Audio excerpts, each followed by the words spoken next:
All right, I want to say good morning.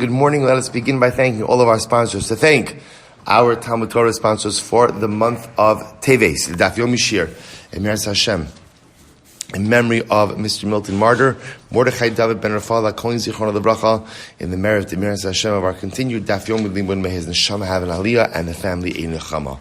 To thank Shirley Elbaum Family for dedicating all the shiurim this month, the commemoration of the yahrzeit of Gerald Elbaum, Yaakov Kopel, Ben Avraham Menachem. We hope that the merit of our Talmud Torah, the neshama have an aliyah and the family a neshama. We also thank our Daf Yomi sponsors for today, Nathan and Beth Adler, in memory of Mr. Milton Marder, Zichrono Livracha, and Bennett Goldberg, in commemoration of the yahrzeit of his father, Avraham Leib ben Asher Pinchas, Zichrono Livracha. We hope that in the merit of our Talmud Torah, all of the neshamas will have an aliyah and the families a neshama. With that, let us begin. Beautiful, beautiful daf ahead of us today. A lot to do. Today's daf is Samech Gimel 63, and we are picking up in Yahrzeit Hashem at Samech Beis Amud Beis 62b at the Mishnah. So continuing on our same topic, Adar Katzir. So remember again, a person is making a neder, and these all come down in all these cases is a person is making a neder to extend for a particular duration. In these cases, the duration is linked to an agricultural event. So a person says, I'm not going to drink wine. Let's just go with the simple case. I'm not going to go out and drink wine until the harvest season. Now, remember again, katzir generally refers to grain, specifically to eat. So I'm not going to drink wine adar katzir. So we'll say, so when does that neder extend until? We'll say that refers to the beginning of the wheat harvest. So that's the halacha. Ultimately, again, the beginning of the wheat harvest. So the Gemara says, aval lo katzir sa'orin, but it does not apply to the beginning of the barley harvest season. Good. So also remember again, barley is harvested before grain, right? We know this again because Pesach, Karban Omer, ultimately Shavuos, Shtei HaLechem. So therefore, a person makes a neder that I'm not going to go ahead and drink wine until the beginning of the harvest season.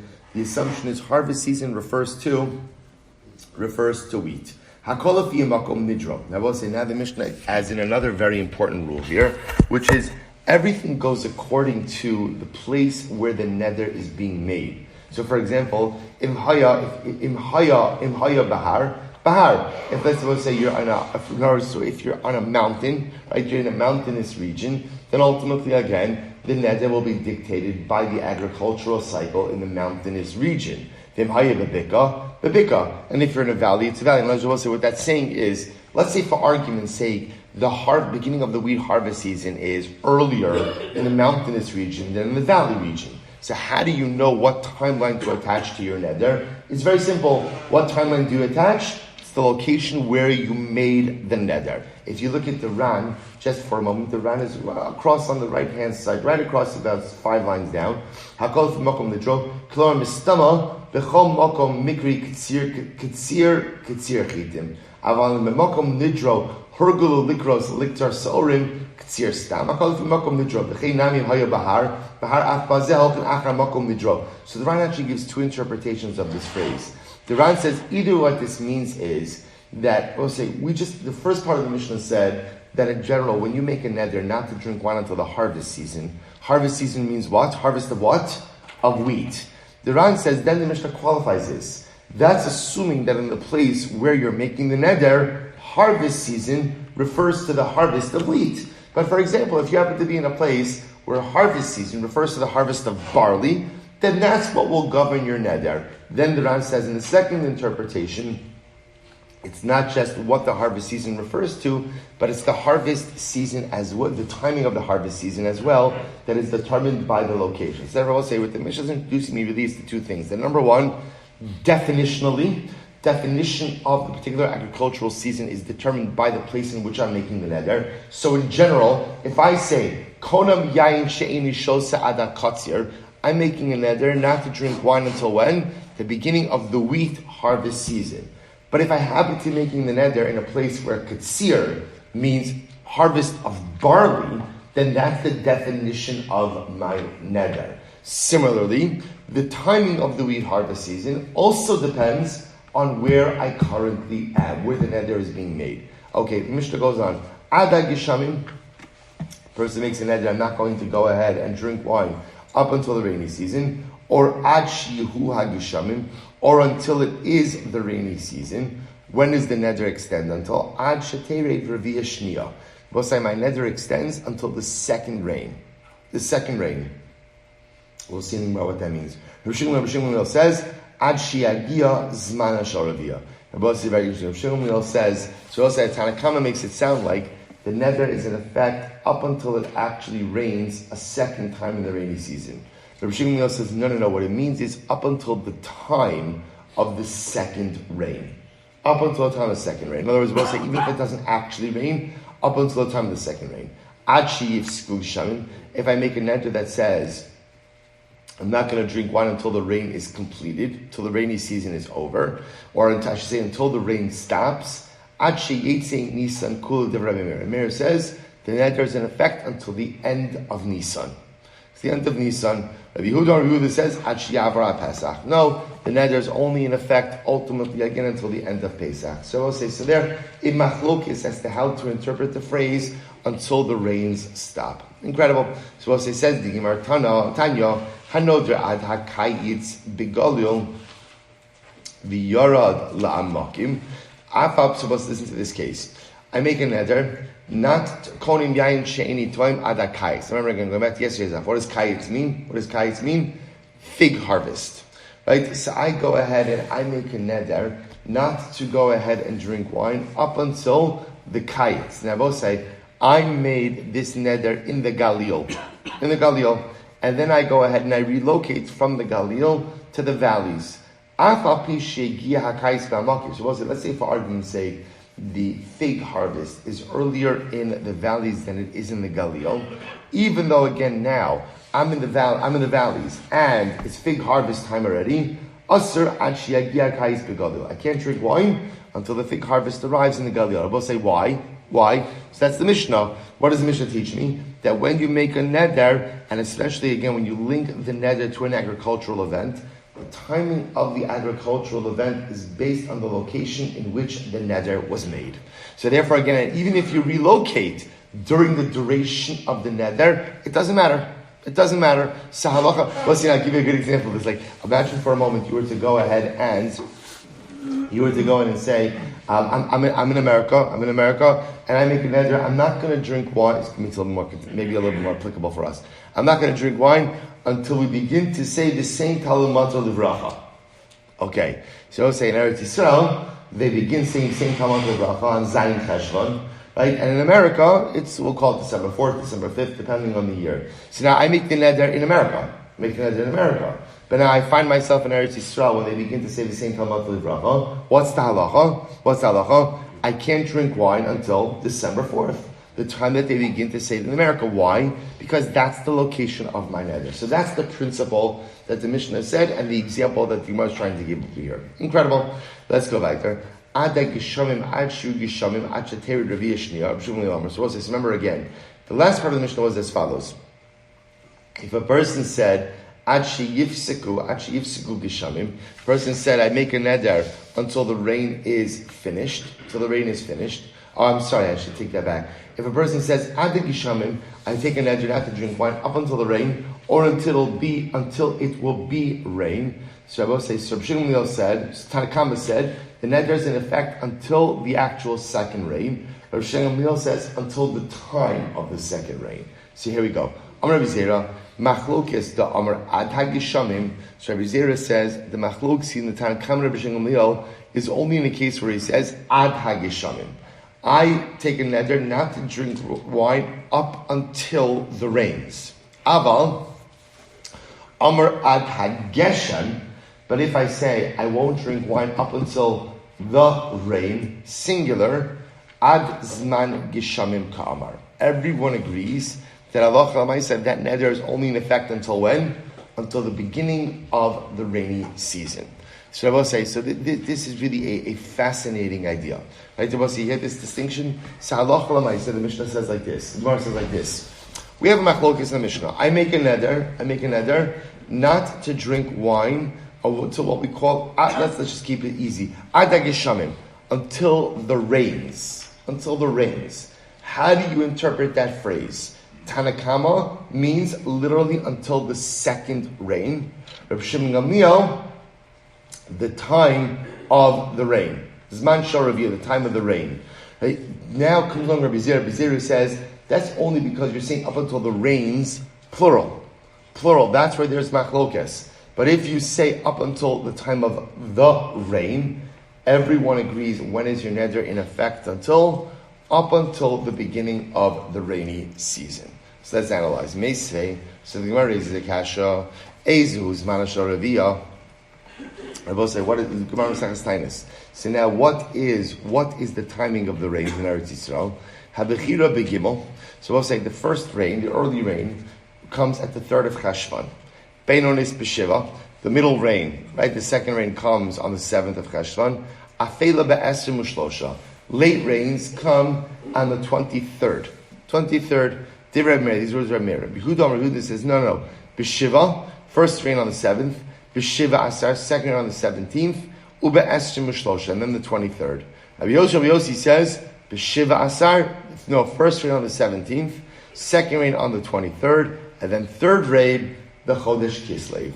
V'china Rabbi Yossi Omer, and Rabbi Yossi said, similarly again, he said, Ein yechidim misanin ad shiyagia rosh Chodesh Kislev.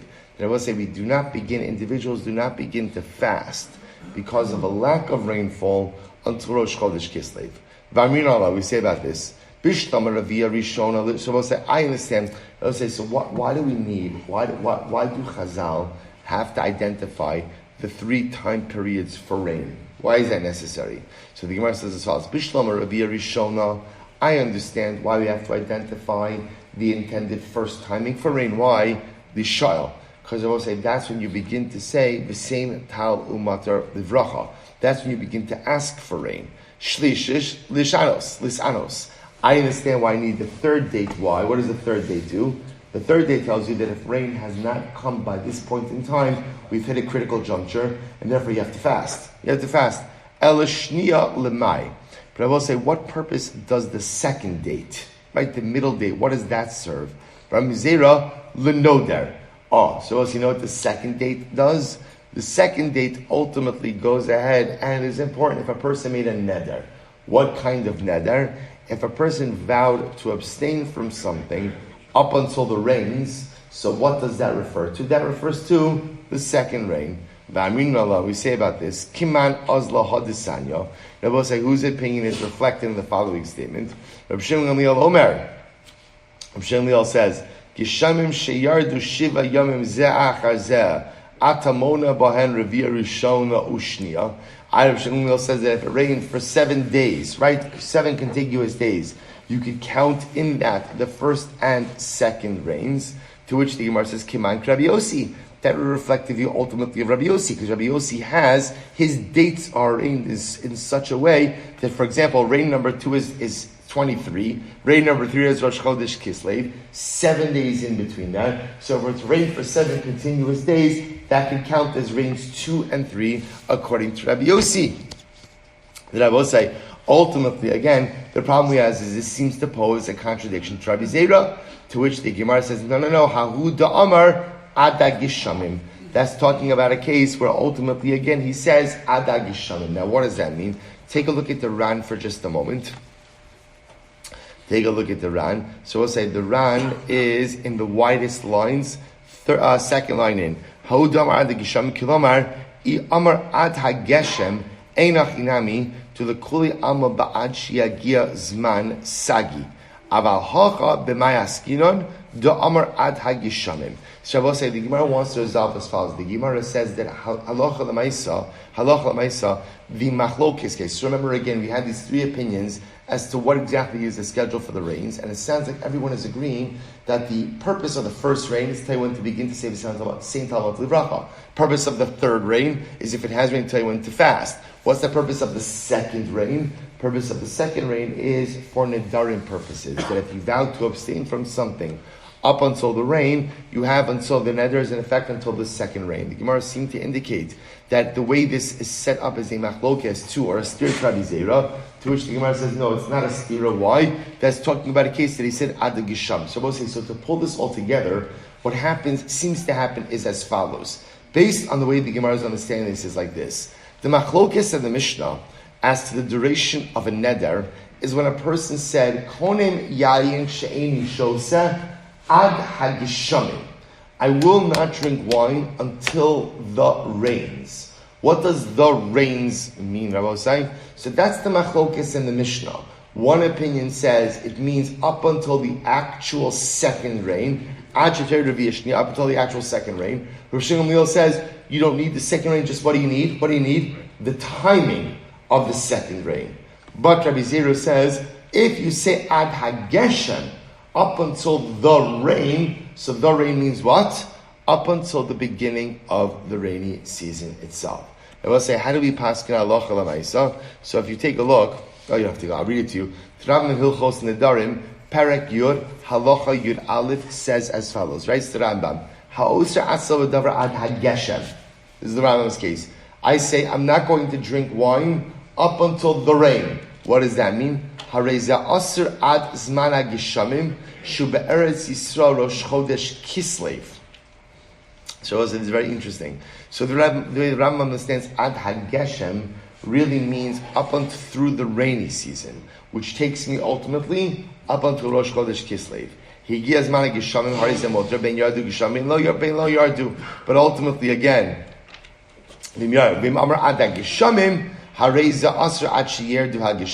so we'll say the way the Rambam passes is a little bit different than the way the Gemara says. It's very interesting. So the Rambam says if you say ad hageshem is up until Rosh Chodesh Kislev. Right? They will say, what's the significance of Rosh Chodesh Kislev? So remember again in Rabbi Yossi's model, Rosh Chodesh Kislev is the timing of the third rain. So if you say Ad HaGeshem, ultimately to Rosh Chodesh Kislev. Ad HaGeshamim, ultimately you're bound by the neder until what? It actually rains. Good. Says the Mishnah. Konim Yain Shani Toim L'Shana. So it's actually an interesting case. If a person goes ahead and says, I take a neder not to drink wine for a year. L'shana. And I will say, here's the interesting case. Nis'abra hashana. What happens if halacha l'maisa? Ultimately, again, it's now an Iber year, it's a leap year. So we'll say, what do you do with Adler days? What do you do with that? So what's the halacha? Asr ba ubi ibura. Okay? You're asr the entire year. You made a neder not to go ahead and drink wine for the year. That includes ultimately the leap month as well. Ad Rosh Adar. And I'll say, now here's an interesting case. What happens halacha l'maisa if a person says, I'm not going to drink wine Ad Rosh Adar until the beginning of Adar, and then I will say, what ends up happening? It's declared a leap year. So Ad Rosh Adar Harishon. So we'll say you're only bound by the neder up until the beginning of Adar Rishon. Adar Rishon, Ad Sof Adar. What happens if halacha l'maisa I say, I'm not going to drink wine up until the end of Adar? Then Ad Sof Adar Harishon. Also only until the end of Adar Rishon. So we'll say, what do you see from this Mishnah? That ultimately, again, so halacha number one is if you made a neder not to drink wine for the year, and now what happens? It becomes a leap year. You're bound by the neder literally again until the calendrical end of the year. That's number one. Number two, if you go ahead and you mention, I'm making a neder up until Adar, even if it's declared a leap year, Adar means what? Adar means Adar Aleph. Adar means Adar Aleph, the first Adar. Good. Similarly again, end of Adar, make an Adar, I'm not going to drink until the end of Adar. That refers to the end of Adar Aleph, the first Adar. So says the Gemara, Alma, that was very interesting, Alma, Stama da Adar, the Kama Rishonu. So I'll say, what do you see from here? What's the takeaway from the Mishnah? So I will say, when you say Adar, what does Adar refer to? Adar Aleph, first Adar. So unqualified Adar always refers to the first Adar. Okay, so we'll say our Mishnah must reflect the view of Rabbi Yehuda. Why? What did Rabbi Yehuda say? Disanya Adar Harishon Kosev Adar Harishon Adar Sheni Kosev Adar Stam de Rabbi Meir. So we'll say Rabbi Meir says that in general, when you're writing documents, it's actually quite interesting. When you're writing documents, so Adar Rishon is written as Adar Rishon. Adar Sheni is written as Adar Stam. Unqualified Adar. So I will say, what do you see? According to Rabbi Meir, really, the primary Adar is which Adar? The second Adar. right? Which is really very blessing, which is really very interesting. So he's saying when you date a star, so Adar Rishon is always referred to as Adar Rishon. Adar Sheni, the second Adar, is called Adar. So you see from here that primary Adar ultimately again is Adar Sheni. Rabbi Yehuda says no. Adar Harishon Kosef Stam, Adar Sheni Kosef Tinyon. So I'll say, so again, Rabbi Yehuda says no. Adar Rishon is really written as Adar, and Adar Sheni is written as Adar Sheni. So I'll say, what do you see? Rabbi Yehuda holds that the first Adar is the primary one. Therefore, I'll say it would appear that our Mishnah, which looks at the first Adar as the primary Adar, ultimately is reflective of the view of Rabbi Yehuda and not Rabbi Meir. To which the Gemara said, Rabbi, no, not necessarily. I feel Tim Rabbi Meir, very simple distinction. Even Rabbi Meir, how do you reconcile it? Hadiyada de ma'abra shasa, hadalo yada. Fascinating, I will say. Two different cases. One is talking about a situation where you were aware of the leap year, and one is where you're not aware of the leap year. Meaning, I will say, the case of the Mishnah is where I'm not aware of the leap year. I will say, see, remember again, now we have an organized calendar. But remember again, there was a point in time in history where you didn't know it was a leap year necessarily at the outset. But remember again, when did Chazal enact it? When do you make a leap year? So we have this interesting dynamic in our calendar, which is, we know we have a lunar calendar. What's intriguing is, our Yamim Tovim are based on the seasons. So for example, Pesach is called the Chag HaAviv. It's called the springtime season, the springtime Yom Tov. So what's the problem? The problem often comes up is if Chazal saw that Pesach was going to fall out during the winter, what do you do? You make an additional Adar. I will say that's why the leap month is always Adar. It's always Adar. Because the only reason you're making a leap year is in order to ensure that Pesach is coming out during the spring. So I'll say, so you could have a situation where at the outset of the year, you thought this was going to be a regular year. And then Lamaisi comes Chodesh Shvat or Chodesh Adar, they realize already, okay, we're going to need a leap year. So they insert a second Adar. Saloch Lamaisi, again, the Gemara says a very simple distinction. The case in the Mishnah, I will say, is where at the time of the Neder, I was unaware there was going to be a leap year. Right? I made this Neder in Tishrei. Right? As far as I know in Tishrei, there's only one Adar. Then what happens? Right? Poof, they added another Adar. So what does the Mishnah say? I made a neder ultimately again that I'm not going to drink wine until Adar. What does Adar refer to in my neder? Adar Aleph. Why? I had no idea about an Adar Beis. I will say, but it could very well be that if I knew about an Adar Beis at the time of my neder, then what? Enochinami, it would devolve, my neder would devolve through, or would be in effect through Adar Beis. So therefore the Gemara says, I feel Rabbi Meir, our Mishnah could even reflect the view of Rabbi Meir. Why? Because ultimately, again, it could very well be that in a case where I knew about Adar Beis, that Einachinami, the neder would extend through Adar Beis. We'll say Amud Beis. So Vatanya, so we'll say the Gemara brings us support to this. It's actually very interesting. Vatanya, the Gemara says, Ad Rosh Chodesh Adar Rishon. So we'll say the Mishnah says that if you make a neder, up until Rosh Chodesh Adar, when does the neder extend until? It extends up until Rosh Chodesh Adar. I'm sorry. Go back just to Amud Alpha, just for 1 second. I'm sorry.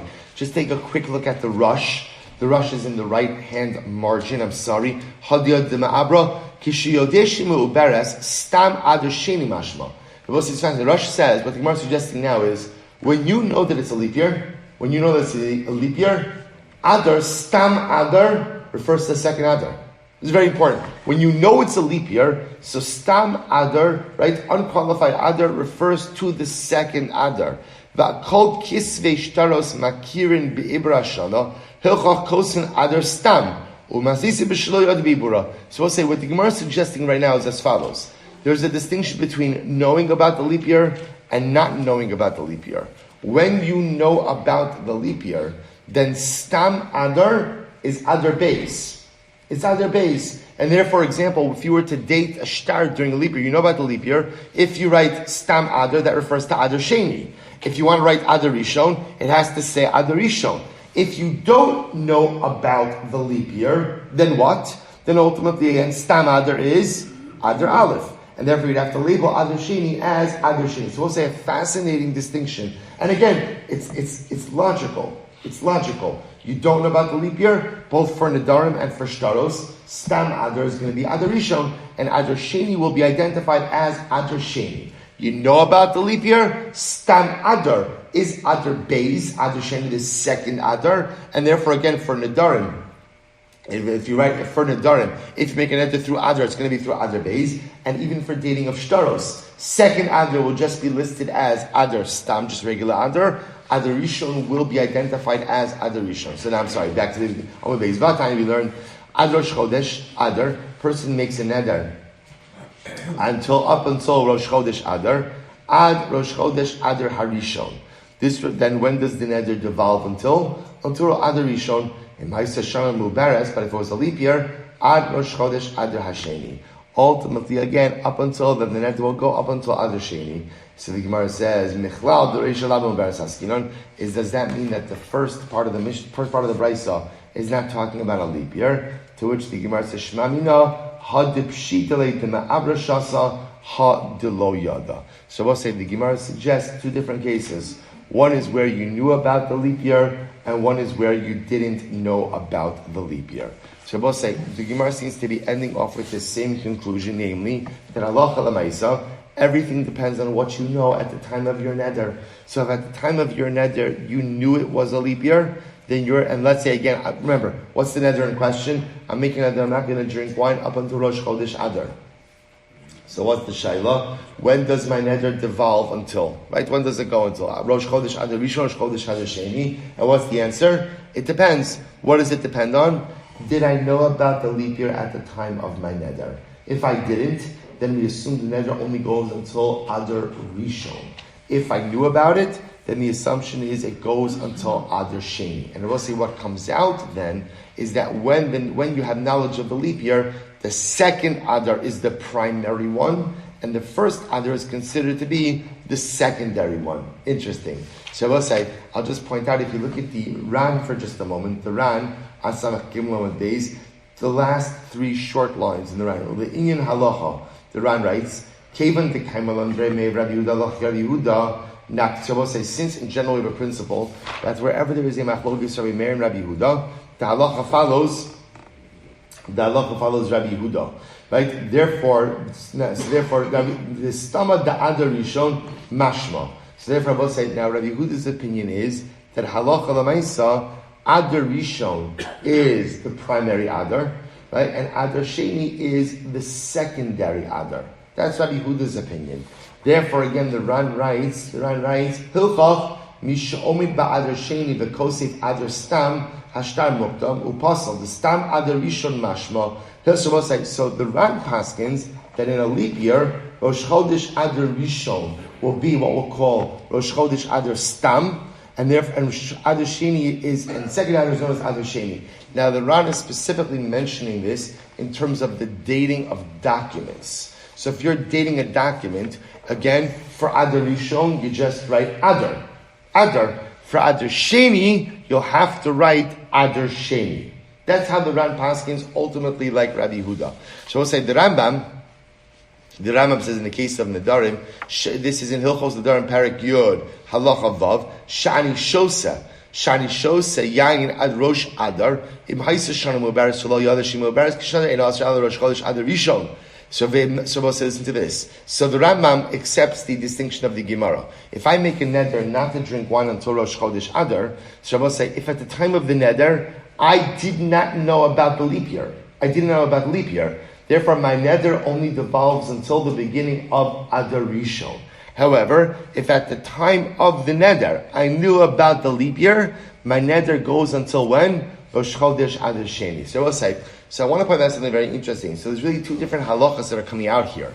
There's the halacha by Nedarim. So halacha by Nedarim, will say, it's pretty intuitive. In other words, at the time of my neder is governed based on what? Based on what I know. So if I know that it's a leap year, and I say I'm not going to drink wine up until Rosh Chodesh Adar, then ultimately again, my neder goes until Adar Sheni. If I didn't know about the leap year, then my neder only goes up until Adar Rishon. Interestingly enough, by shtaros, the Ran paskins like Rabbi Yehuda, namely that for writing in a shtar, ultimately again, for writing in a shtar in a leap year, Adar Rishon is just written as Adar, and Adar Sheni is always written as Adar Sheni. So I will say, Halach Lamaisa, I just want to show you something. I forgot my Mishnah Brura, so I'm just going to take one right from here. Sorry. So I will say, I'll just tell you, there's two interesting applications of this. So first of all, Halach Lamaisa, in a ksuva, so today, at least by Ashkenazim, so today we write Adar Rishon, Adar Sheni.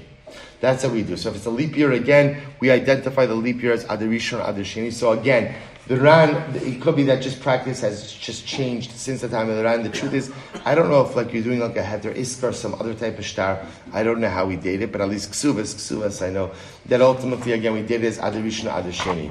Now also the other place where this comes up, which is a really interesting discussion, is in Simin Taf Kuf Samech Ches, a very interesting discussion. I would say, namely, what does one do regarding a yahrzeit in a leap year? Right? So we'll say, so obviously, if let's say again, Ruvain lost his father Yaakov on Adar Beis in a leap year, so that's not a shayla, right? That's not a shayla. The question is, what happens if halacha lemaisa? Ruvain lost his father Yaakov in a regular year of Adar. He lost his father on the 5th of Adar, and now it's a leap year. So which Adar does he observe yahrzeit in? So I will say, so the Shulchan Aruch brings this down and says, in Taf Kuf Sameches, Sif Tef, sorry. Im Ira Yom Misas Aviv B'Shabbos of Rosh Chodesh Yitchel Lemachar. What was this wrong?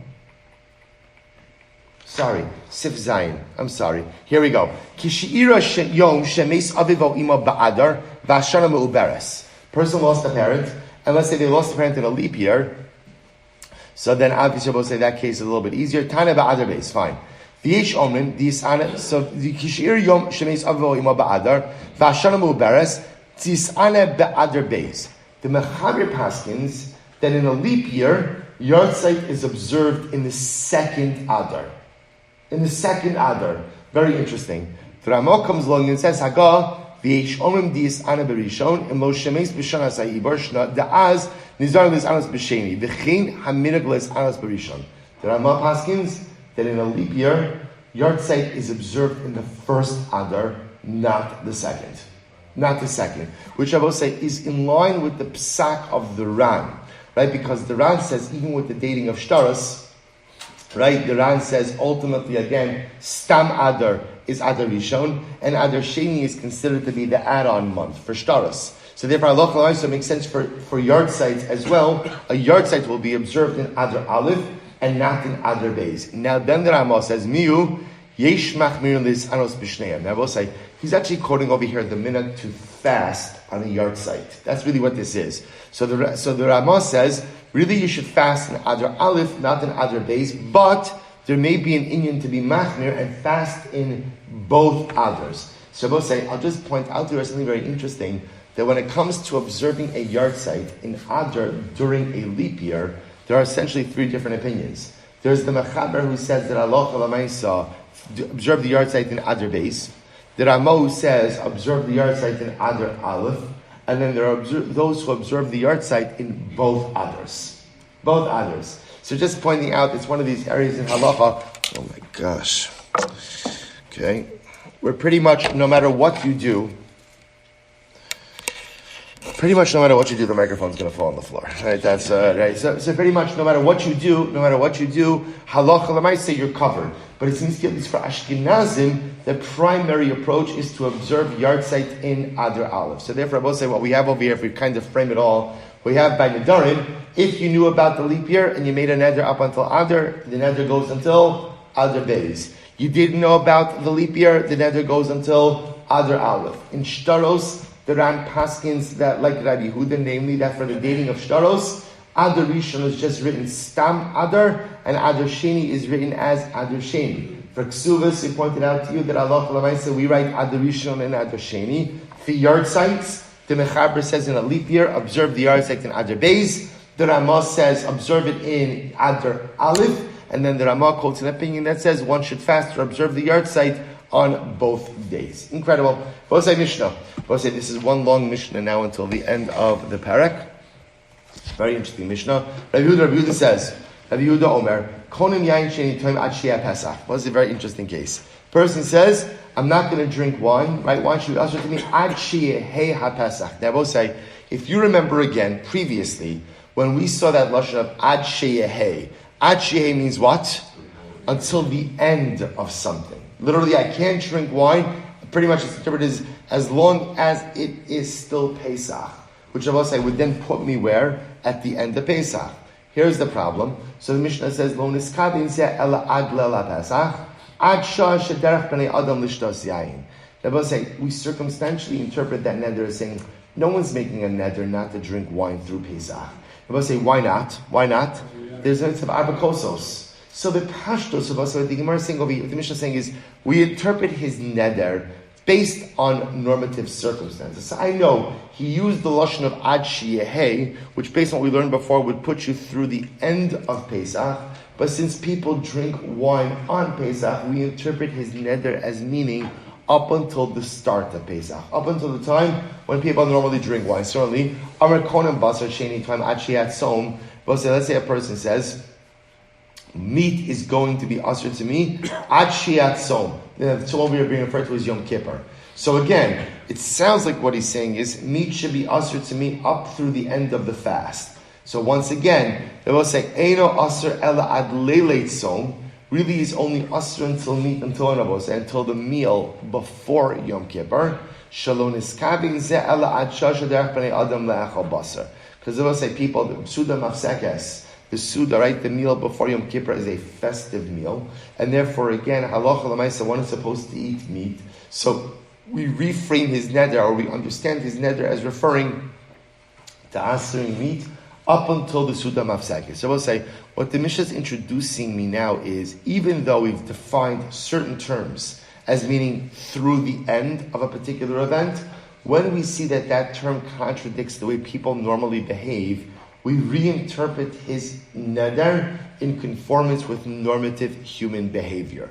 You make a neder ad shei through the end of Pesach. No, you don't eat through the end of Pesach. You eat up until Pesach. You make a neder to not eat meat up until the end of Yom Kippur. No. You meet up until the Suda HaMafsekes of Yom Kippur. Rabbi Yossi's son says, so konam shum shanitom ad shetehei Shabbos. But say a person makes a neder, I'm not going to eat garlic until it is Shabbos, which Shabbos would normally be understood as through the end of Shabbos. Shabbos say, Eino asr ela ad leili Shabbos. You're only asr to eat garlic up until Erev Shabbos, before Shabbos. Why? Shalom is kavin zeh ela ad shosh derech b'nei adam le'achal b'shum. Because also remember, we saw this before, it was common for people to go ahead and eat, for men, to eat garlic on Erev Shabbos. Also remember, we learned this. Right? The power of garlic gives a man extra stamina. So because again on Shabbos night and Friday night there is a mitzvah to be with one's wife. So therefore again it was common to eat garlic on Erev Shabbos. So therefore again he makes a neder not to eat garlic through Shabbos. Once again we interpret that as being eating garlic up until Friday afternoon, Friday before Shabbos. Homer the Chavero. So really if you think about it, by the way, it's an incredible chiddush. So I was about to say, if you take a look at the Ran just for a moment, look at the Ran, second wide line, Shalom is kavin ze ela ad shasha derech b'nei adam lishtos yain dahainu ala la Pesach da'azlinan basar umdina. I will say, here it is. The Ran says, I will say, what's an umdina? An umdina is an established behavioral pattern. He says, Shalom is kavin. So even though the wording of the neder was that I'm not going to drink wine through the end of Pesach, I'm not going to eat meat through the end of Yom Kippur, I'm not going to eat garlic until after Shabbos. The Umdina says there is a normative human behavior, a normative pattern of behavior, established behavior. And therefore we reinterpret the words of his neder to be in conformance with that established pattern of normative behavior. Incredible. So the Gemara goes weiter. Homer lechaver, a person says to his friend, Konam, Sha'ani nana lecha im ein ata ba b'not el bincha lebnecha kor echad shachitin Ushtei chaviyot shel yain. Shabbos say, let's say again, watch this case. I say to my friend, I say to Reuven, right? I am not going to get any benefit from you unless, of course, you come and you take from me a quart of wheat, 2 barrels of wine for your son. Now we'll say the Ran points out over here, what's really going on over here? I want to give Reuven tzedakah, but I don't want to embarrass Reuven. So instead, I framed the tzedakah as a gift for Reuven's son. And I say to Reuven, you cannot. I will not get any benefit from you, Reuven. I will not get any benefit from you, Reuven, until you, Reuven, come and take these things from me for your son. So what's the halacha? There's the ability to annul this neder even without a Talmid Chacham. How? The Yomer Lo, because Reuven can say to me, I understand you made this neder for my honor, right? Because you want me to take these items. Zeu kvodi. It's my kavod to refuse the items. In other words, that Reuven could say, mission accomplished. You gave me kavod, right? You did this in order to give me kavod by wanting to give me all of these items. Kavod received. Kavod received, mission accomplished, and therefore such a neder could actually be annulled even without the intervention of a sage. In other words, we'll say, this is another chiddush. Because normally we said that annulment of a neder could really only take place, halacha l'maisa, again, with a chacham. We understand when a neder is made for an explicit purpose, and that purpose has been served, the neder could effectively be annulled by itself. Similarly, I say to my friend, Konam sha'at nanisli. I say in this case over here, I say, Reuven, you cannot get any benefit from me. Im ein ata ba v'nosen libni. So this is the reverse case. I said, Reuven, you cannot get any benefit from me if you do not come and give my son a quart of wheat and 2 barrels of wine. Rameir says, Asher Achite. Rameir says, okay, Reuven can't get any benefit from me until he gives my son these gifts. The Chum say, the Chum say, no, even in this case, I could annul my neder without the intervention of a sage. And I can say, Reuven, it's as if I received these items. It's as if I received these items from my son. Good. So we'll say, so it's an interesting case. Let's say a family member was putting pressure on me to marry my niece. Right? You're allowed to marry your niece. Right? So we'll say, so what's happening over here? Reuven, they're putting pressure on Reuven that Reuven should marry the daughter of his sister. Putting pressure to marry his niece. Va'amar, konam shihi nanisli li'olam. So what does Reuven say? So what's great? So Reuven makes a neder, right? He makes a neder, right? I am right. Konam, that my niece is never permitted to receive any benefit from me forever. Li'olam. So we'll say that's a good way to get out of the marriage, right? And again, again, he says she can never get benefit from me. So what's that? Obviously, again, let's say Reuven is divorcing his wife, and he says, "Konam ishti nanisli la'olam." My wife is not permitted to get benefit from me for all eternity. What's the halacha? Hare elu mutaris lanasla. Both the niece and now the ex-wife are permitted to get benefit from Reuven. Why? Shalon eskavin zu el l'shum ishos. They both say the hana that he was referring to was what? Was intimacy, and he did not really have in mind to prohibit any other kind of. In other words, both saying both of these cases, lemaisa, the neder was made to block marriage. The neder was made to his ex-wife when she was still his wife. So therefore, the hana that is being referred to over here is the hana of intimacy, but other forms of hana ultimately will be permitted. Rabbi say, so this is just another example of how. What are we doing? So what's the common denominator here? We're interpreting his nedarim in the context of an umdina. So remember again, umdina means a presupposition of an established norm of behavior. So therefore, what we're doing in all of these cases is we're taking his words and we're establishing or reinterpreting it in conformance with the umdina. So we'll say, listen to this. If Reuven is pressuring me to come to his house for a meal, and I don't want to eat by his house, whatever the reason, right? Maybe I feel he doesn't have enough food or whatever else it might be, and therefore I make a neder. I say, Reuven, I make a neder, I'm never going to enter into your home. I'm not even going to have a drop of cold water from your faucet. What's the halacha? I'm allowed to enter into Reuven's house. And I can even drink his cold water. Why? Because we understand what was the point of the neder. point of the neder ultimately was that I don't want to join Ruvain for a meal. How did I frame the neder? In a bit hyperbolic terms, exaggerated terms. I'm not entering into your house. I'm not even taking a sip of cold water. But Lamaisa, that was never the intention. Therefore, Allah Lamaisa, I could enter into his house. I could even go ahead and drink his cold water. What can't I do? I can't sit down for a meal of achila and shtiyah, of eating and drinking. Hadrun aloch, Kanan Bosai, Shkoyach. Shkoyach and Mazdov. All right, have a great day, everyone.